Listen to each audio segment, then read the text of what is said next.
My name is Elise Morgan. I was 33 years old, a child welfare attorney in Charlotte, North Carolina, when my adoptive parents put my childhood adoption photo on a donor packet for their foster care foundation and called me proof of what permanent family could do. The problem was that when I was 16, those same parents erased my seat from their family gala because my mother said donors wanted the real family photo. Her exact words were softer than a slap and cleaner than a confession. Tonight is about our family legacy, Elise. Don't make people ask complicated questions. Complicated questions meant me. I had been adopted at 9 with a red suitcase, 3 sweaters, 2 paperback books, and a folder of court papers adults kept discussing like I was not sitting there. My adoptive mother, Patricia Morgan, built her public life on telling rooms full of donors that every child deserved a forever home. My adoptive father, Grant Morgan, signed every letter about belonging. Their biological daughter, Sienna, stood in every photo between them, polished and blonde and easy for people to understand. I stood beside the coat table, helping strangers hang their jackets, while my family smiled under a banner that said, "Love makes a family." That was the first time I understood that some people want the story of saving a child more than they want the child. Before I tell you how that old red suitcase ended up on a nonprofit boardroom table years later, tell me this. What time is it where you are right now? And where are you watching from? I want to know how far this story travels before I tell you what kind of family erases a child in private, then sells her name in public. Because the gala was not a misunderstanding. It was a rehearsal. The Morgan Family Foundation held its annual winter gala in a hotel ballroom with gold lights, white roses, and framed photographs of smiling foster children on easels. Patricia had spent 3 weeks reminding me how to behave. Stand straight. Do not mention the early years. Smile when people ask if you're grateful. Gratitude was the rent I paid for being adopted. Sienna got a new silver dress and a hair appointment. I got Patricia's old navy dress altered at the shoulders because she said donors loved humility. On the drive there, Grant told me, "Tonight is important for your mother." He did not say it was important for me, though my face was on 3 foundation brochures in the lobby. In one photo, I was 9 years old, standing on their front porch with the red suitcase by my shoes. The caption said, "Elise's first day home."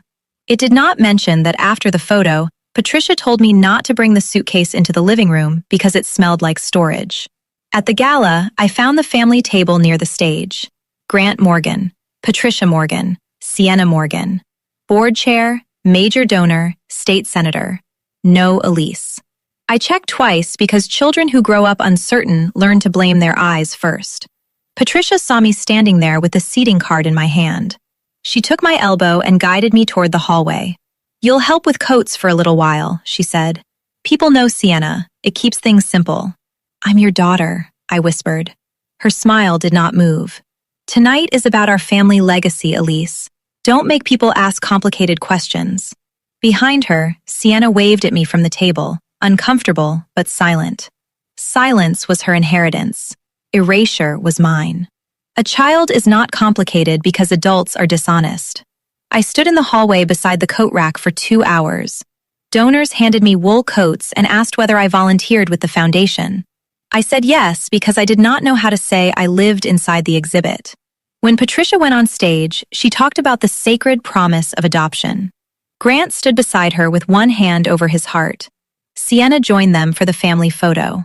A photographer asked, "Is that everyone?" Patricia said, "Yes." That one word followed me longer than the applause. I went home that night and put my red suitcase under my bed, not because I needed it, but because I needed proof that I had arrived somewhere once. My adoption into the Morgan family had looked beautiful from the outside. Patricia and Grant were respected in Charlotte charity circles. Their foundation funded backpacks, emergency placements, and holiday drives for foster youth. Patricia spoke with tears in her eyes about children waiting for permanence. Grant wrote donor letters about stability and love. People called them angels. I learned early that angels could close doors quietly. In public, I was the miracle of their compassion. In private, I was the reminder that their perfect family had been interrupted. Sienna was never cruel in the loud way. That almost made it harder. She was 1 year younger than me, born into the house I had been invited to occupy but never own. Her baby pictures lined the staircase. Her school awards hung in matching frames. Her Christmas ornaments had dates written in Patricia's neat handwriting. Mine were generic silver balls from a department store because Patricia said we could start fresh. Starting fresh meant no one had to ask what happened before. When Sienna forgot a thank you note, Patricia laughed and called her scattered. When I forgot one, Patricia said, "After all we've done, manners should matter to you." If Sienna cried, she was sensitive. If I cried, I was unregulated. If Sienna wanted privacy, she was growing up. If I closed my door, Grant said, "We don't do secrets in this family." We meant them. Family meant conditions. At 15, during a winter storm, Patricia left me at school because Sienna had a piano audition across town. The buses were canceled, the office was closing, and sleet clicked against the windows like thrown rice. I called Patricia 4 times. She finally answered and said, "Sienna cannot miss this. Sit tight. Don't make this dramatic." I sat on a bench outside the guidance office with my red scarf wrapped around my hands until Mrs. Rosalie Hayes, my school counselor, found me. She was a small black woman with silver glasses, soft cardigans, and a voice that could make a lie sit down. She asked, "Where is your mother?" I said, "She's coming." Mrs. Hayes looked at the empty hallway and said, "Baby, coming is an action, not a wish." She drove me home herself. Patricia was angry, not because I had waited in a storm, but because Mrs. Hayes had seen it. "You embarrassed me," she said. "Sienna's audition mattered." I asked, "Did I matter?" Grant lowered his newspaper and said, "Do not repay generosity with attitude." Generosity was the word they used when love wanted a receipt. Mrs. Hayes became the first adult who asked questions Patricia could not decorate. She kept a bowl of peppermints on her desk and a file folder labeled EM because she said every child deserved a paper trail adults could not edit. At first, I thought she was being dramatic. Later, I understood she was building me a shelter. After the gala, I started writing letters I never sent. "Dear Mom, why did you adopt me if I make the family complicated? Dear Dad, why do you sign letters about belonging but let me stand in hallways? Dear Sienna, did you notice my chair was gone?" I folded them into the front pocket of the red suitcase. One day, Patricia found them while looking for a missing scarf. She returned them in a manila envelope, unopened, with a note on top. This kind of emotional display is not healthy. Mrs. Hayes asked if she could keep copies. I said yes because part of me wanted one adult to know I had tried. The most painful letter was the shortest. I had written, "I am trying to be easy to love." Mrs. Hayes read it once, took off her glasses, and pressed her fingers to her eyes. Then she said, "Being chosen once does not give them permission to unchoose you every day." That became the sentence I carried when the house felt too polished to breathe. Patricia did not stop using my adoption story. She only stopped inviting me to places where I might speak without a script. At donor brunches, she said I was studying. At board dinners, she said I was shy. In foundation newsletters, my porch photo stayed. My face raised money even when my chair disappeared. Grant enabled by being calm. He rarely said the cruelest lines. He approved them with silence. When I asked him why my photo was in the brochure but I was not in the family portrait, he said, "Your mother understands optics better than you." Optics meant the lie had good lighting. I left for college with the red suitcase in the trunk of Mrs. Hayes's car because Patricia said she and Grant had a donor meeting and could not help me move. Sienna cried at the door. I think she meant it. But tears without action are just water. Mrs. Hayes drove me to Durham, helped me carry boxes into my dorm, and taped my class schedule above my desk. Before she left, she handed me a small file box. "Copies," she said. Inside were my returned letters, the counselor notes from the storm day, a photocopy of the old Gala seating chart, and the foundation brochure with my childhood photo. "Why did you keep all this?" I asked. "Because adults who rewrite children usually start by losing paper." I hugged her so hard she laughed into my hair. Stable love does not need a spotlight. It needs follow-through. College was where I stopped trying to become less complicated. I studied social work first, then law. I volunteered at a foster youth legal clinic because a girl named Maya came in one afternoon with a trash bag of clothes and no copy of her own birth certificate. She was 16, angry, and brilliant. Her foster parent had used her story at a church fundraiser without asking, then told her to be grateful. I remember sitting across from Maya with a legal pad, hearing my own childhood in her clenched jaw. She said, "They keep telling everyone what happened to me like it belongs to them." I told her, "Then we start by getting your records back." That was the first time my pain did something useful without being exploited. I became a child welfare attorney because I understood that records are not just documents. They are proof that a child existed before someone else's version. I built a small project helping foster and adopted youth access files, preserve letters, correct false narratives, and challenge unauthorized use of their photos or stories in fundraising materials. We called it the Youth Records Access Project. It was not glamorous. It was fluorescent lights, county forms, waiting rooms, consent letters, and teenagers pretending not to care while they held their first complete file. But every time a young person saw their own name on a document and said, "That's mine," I felt the red suitcase shift inside me. The thing that had carried my uncertainty was becoming a tool. Years passed. I used Elise Morgan professionally because I had built that name in courtrooms, clinics, and state meetings. Patricia still used it socially when it helped her. Privately, I later learned she called me the girl we took in. Those two versions of my name lived in separate rooms until my legal award pushed them into the same one. I was 33 when the state bar honored me for the Youth Records Access Project. The award was small by celebrity standards, but in child welfare circles, it mattered. A local article mentioned that I had been adopted and now worked to protect foster youth from record erasure and consent violations. I did not name the Morgans. I did not mention the Gala. I did not need to turn my childhood into a donor pitch to prove my work mattered. Patricia emailed 3 days later. Subject line, "Proud of you." I stared at it for a full minute. No apology waited inside. She wrote, "Your father and I always knew your story would become powerful. This year's Morgan Family Foundation Gala is focused on permanent family, and we would love for you to speak as our daughter. It is time for healing." Our daughter. Healing. Powerful story.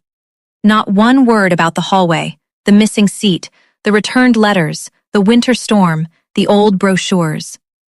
Grant sent a separate message 2 hours later. This could bring everything full circle.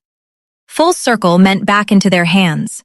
Sienna texted that night, "Mom is planning a tribute. I thought you should know." Attached was the Gala run of show.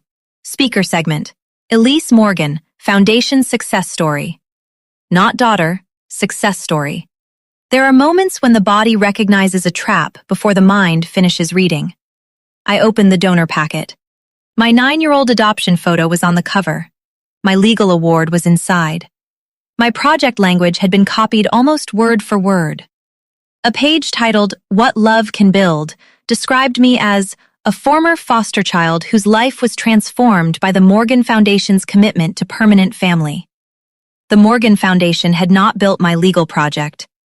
Mrs. Hayes had built the first shelter. Maya had helped me find the mission. Former foster youth had shaped the work. Patricia had built a stage. They wanted my adoption story, not my daughterhood. I audited everything.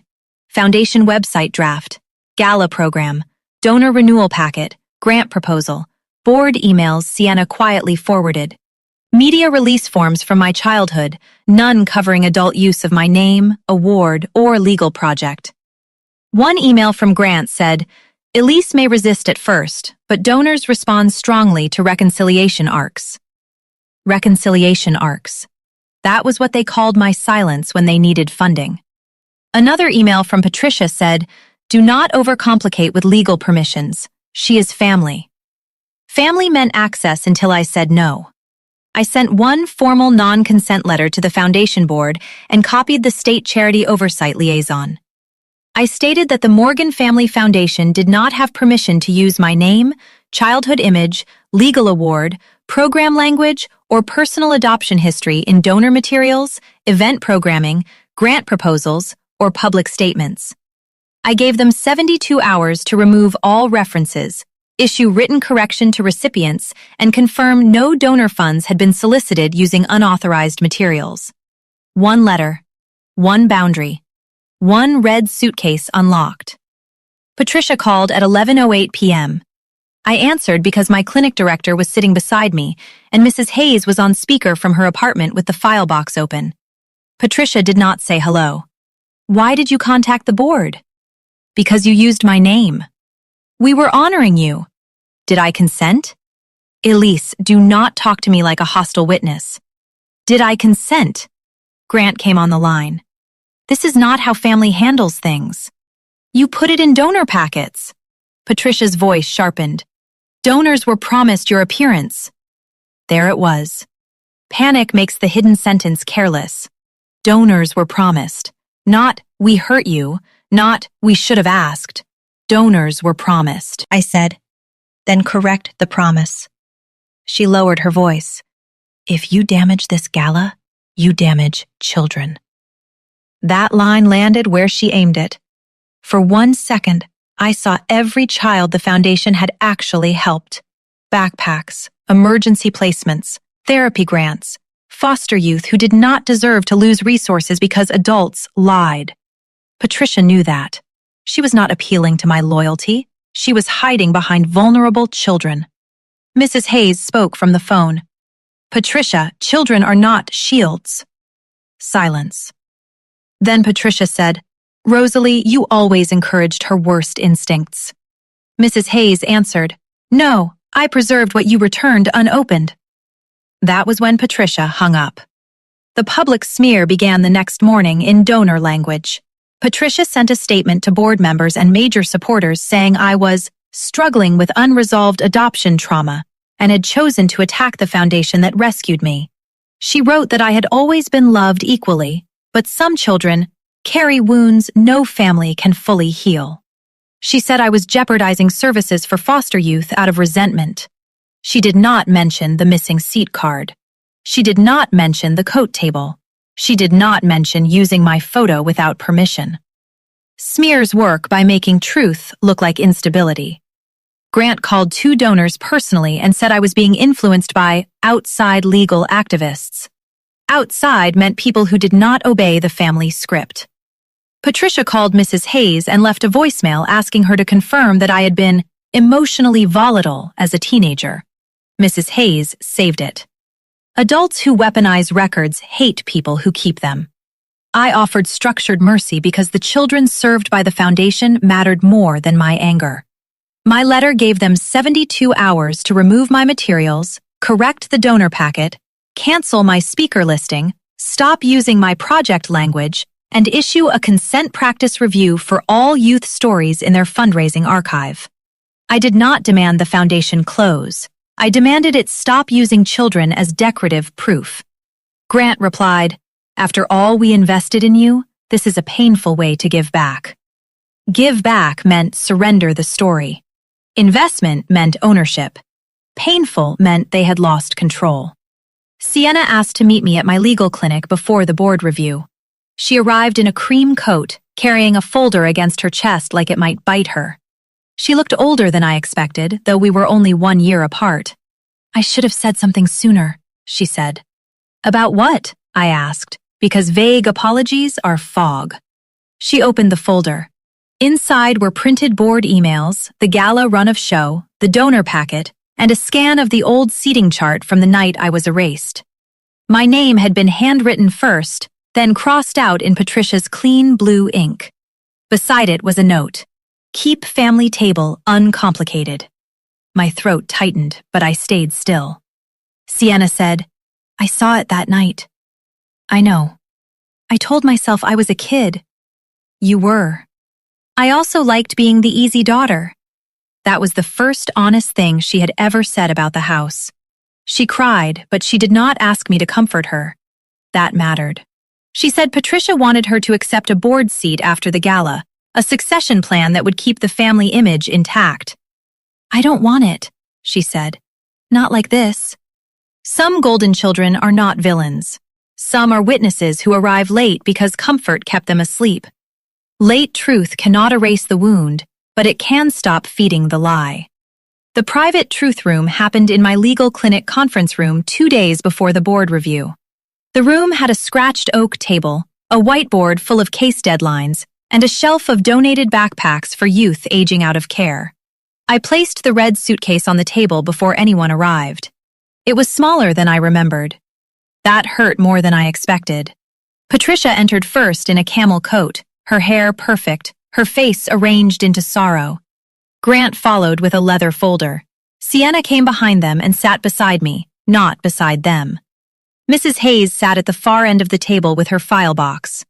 My clinic director leaned against the wall. Patricia looked at the suitcase and flinched. Was that necessary? It was useful when I arrived, I said. It is useful now. Grant cleared his throat. Elise, we want to avoid damage. To children? I asked. Or to donors? Patricia pressed her lips together. You are making this adversarial. You made it promotional. Grant opened his folder. We raised you. Mrs. Hayes looked up, and then erased her. Patricia turned to her. You have always overstepped. Mrs. Hayes slid a copy of the returned letter across the table. No, I kept what you sent back. Patricia looked at the page and then away. I knew which one it was before I saw the words. I am trying to be easy to love. The air changed. Even Grant stopped moving papers. Sienna covered her mouth. Patricia whispered. She was always writing things like that. Because nobody answered, Mrs. Hayes said. Patricia said, we gave her a home. I placed the Gala seating chart beside the donor packet. You gave my photo a home. That was the first proof reversal. She said I was family. The chart showed my chair removed. She said I was loved equally. The brochure showed my face raising money while I stood in the hallway. Grant said, this is old. I placed the current donor packet on top. Then why are you still using it? That was the second reversal. Old harm had become current fundraising. Patricia's eyes filled, but her voice stayed controlled. You do not understand what donors need. They need consent. They need hope. Hope does not require theft. Sienna slid the run of show forward. Mom, you listed her as a success story. Patricia snapped. Because that is what she is. I am a person, I said, not your proof. The room went quiet. Grant looked at the red suitcase like it might open by itself. Mrs. Hayes did open her file box then. She removed the Storm Day counselor note, the returned letters, the old brochure, and Patricia's voicemail asking her to call me unstable. This foundation speaks about permanence, Mrs. Hayes said. But permanence is not a photo. It is conduct. Patricia's face hardened. You are trying to humiliate us. No, I said. I am refusing to be used. Grant leaned forward. If this board review goes badly, programs could lose funding. Then tell the truth before the review. Patricia stared at me. You would let children suffer to punish us? There it was. The family self-exposure dressed as concern. I looked at the donated backpacks on the shelf. No, you risked them by building donor trust on stolen consent. My clinic director finally spoke. The correction protects the youth, too. Patricia stood. You have no idea how much we sacrificed for you. I touched the handle of the red suitcase. You sacrificed the truth, not yourself. Grant said, do not treat us like strangers. I answered, strangers ask permission. The nonprofit board review was held in the foundation's own conference room, which made the truth sharper. On the wall were framed photos from 20 years of galas. There was Sienna at 12 holding flowers, Patricia with donors, Grant shaking hands. My 9-year-old porch photo appeared twice in the hallway display. Once under the words, "A forever family begins." I stood in front of it for 1 second before entering the boardroom. The little girl in the photo still had one hand on the red suitcase. She looked hopeful, because nobody had taught her yet that hope could be used as branding. Around the table sat board members, 2 major donors, a state charity liaison, Grant, Patricia, Sienna, Mrs. Hayes, my clinic director, and 2 former foster youth advisors I had asked to attend because this was not only about me. Patricia spoke first. She was good. I will give her that. She thanked everyone for coming, said the foundation was committed to healing, and described me as a beloved daughter navigating painful memories. She said, "Adoption is complex. Sometimes children who have been loved still struggle to receive it." A board member nodded. A donor looked sympathetic. Patricia turned toward me with wet eyes. "We have always wanted Elise at the family table." That was the lie she chose in front of witnesses. I opened my folder. "May I respond with documents?" The charity liaison nodded. I placed the Gala seating chart on the screen. My name crossed out. Keep family table uncomplicated. The donors stopped nodding. I placed the old brochure beside it. The same year, same Gala, same foundation campaign. My porch photo used under the word belonging. "That night," I said, "my image was useful in the lobby. My body was inconvenient at the table." Nobody moved. Real truth often enters a room quietly because people need time to rearrange their moral furniture. Patricia said, "That is an unfair framing." Mrs. Hayes opened her file box. I was her school counselor. I saw the aftermath. She read the shortest letter, her voice steady. "I am trying to be easy to love." Sienna started crying silently. Grant looked down. Patricia stared at the table as if the wood had betrayed her. Mrs. Hayes said, "That letter was returned unopened." The charity liaison wrote something down. That was the 3rd reversal. Patricia's public tenderness met the paper she had refused to read. Grant tried to recover. "We have helped hundreds of children." "Yes," I said. "That is why consent matters more, not less." I showed the current donor packet using my photo, award, and project language. Then my non-consent letter. Then the email saying donors responded to reconciliation arcs. One former foster youth advisor, a young man named Darius, leaned forward. "Do you use other kids' stories like this?" That question changed the room more than anything I had said. Patricia looked offended. "We protect identities." Darius tapped the packet. "You didn't protect hers." The donor nearest the window closed her folder. The sound was small and final. The state liaison asked whether the foundation had current media releases for all youth stories used in active donor campaigns. Grant said, "We have standard practices." The liaison said, "That is not an answer." The room shifted again. When institutions lose vague language, power starts leaking. Sienna spoke then. "I was treated as the real daughter. Elise was treated as the story. I benefited from that, and I should have said so earlier." Patricia whispered, "Sienna." Sienna did not look at her. "I will not accept the board seat." Grant's face tightened. Patricia's award was still printed on the Gala program, Permanent Family Champion. I placed the program beside the seating chart. You cannot honor permanence while using erasure as a fundraising method. Patricia finally lost the soft voice. "After everything we did, you want to destroy us." "No," I said. "I want you to stop owning children after they leave your script." The charity liaison recommended immediate suspension of the donor packet, review of all media consent practices, postponement of Patricia's award, and board-level governance changes before the Gala proceeded. 2 donors suspended renewal pending the review. The board chair asked Patricia to step out of the room while they discussed event leadership. Her face went still. She stood slowly and looked at me as if I had become a stranger. Maybe I had. Maybe I had finally become someone she could not use. The consequences did not close the foundation overnight. That would have hurt children, and I did not want children paying for adult performance. Instead, the fallout followed the same world that had protected Patricia.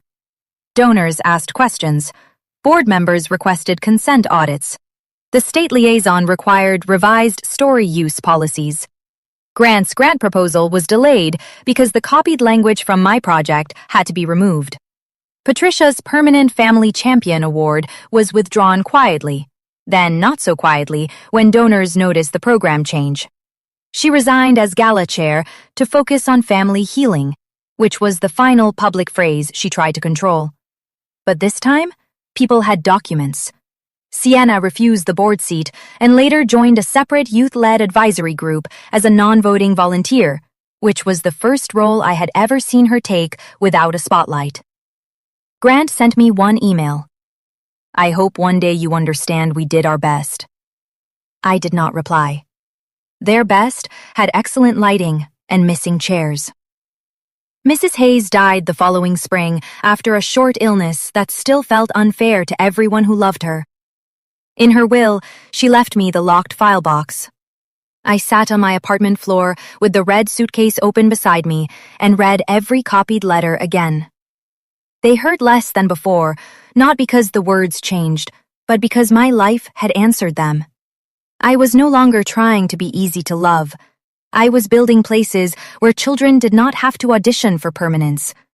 With former foster youth advisors, Maya, Darius, and 2 other young adults from the clinic, I started the Red Suitcase Legal Fund. We used the first donations not for glossy ads, but for record request clinics, consent workshops, safe document storage, and emergency legal help for foster and adopted youth whose stories were being used without permission. The red suitcase became our symbol. Not because every child carries one, but because too many children know what it means to arrive somewhere with everything they own in something small enough to be hidden. At our first workshop, I placed the suitcase on a folding table beside blank record request forms. A 17-year-old girl touched the handle and asked, "Do I get to say no if they want to tell my story?" I said, "Yes. Your pain is not public property." She nodded like someone had handed her a key. That was when the suitcase changed. It was no longer proof that I had entered a conditional family. It became proof that names, records, letters, photos, and stories could travel forward with the person they belong to. Patricia still tells people she hopes for reconciliation. Maybe she does. But I have learned that some people call it reconciliation when they mean access without accountability. I do not hate the Morgans. Hate would require me to keep a room open for them. I closed that room. I kept my name. I kept the truth. I kept the red suitcase. It sits now in the Red Suitcase Legal Fund office, not under a bed, not hidden in shame, but on a shelf where young people can see it and ask questions. Sometimes I touch the handle before a hard meeting. I remember the hotel hallway. I remember the coat rack. I remember Patricia saying complicated questions. I remember Sienna at the table, silent. I remember Mrs. Hayes saying being chosen once did not give them permission to unchoose me every day. I remember the little girl in the porch photo who thought adoption meant she had finally stopped being temporary. Real family is not the one that uses your face when donors are watching. Real family is the person who keeps your letters when everyone else sends them back. A child is not a donor packet. Adoption is not ownership.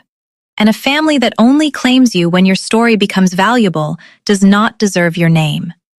If your family erased you from the table but used your face in the brochure, would you call that love or branding? And if the suitcase that carried you into their house became yours again, would you hide it under the bed? Or would you turn it into a key for every child still waiting to own their story?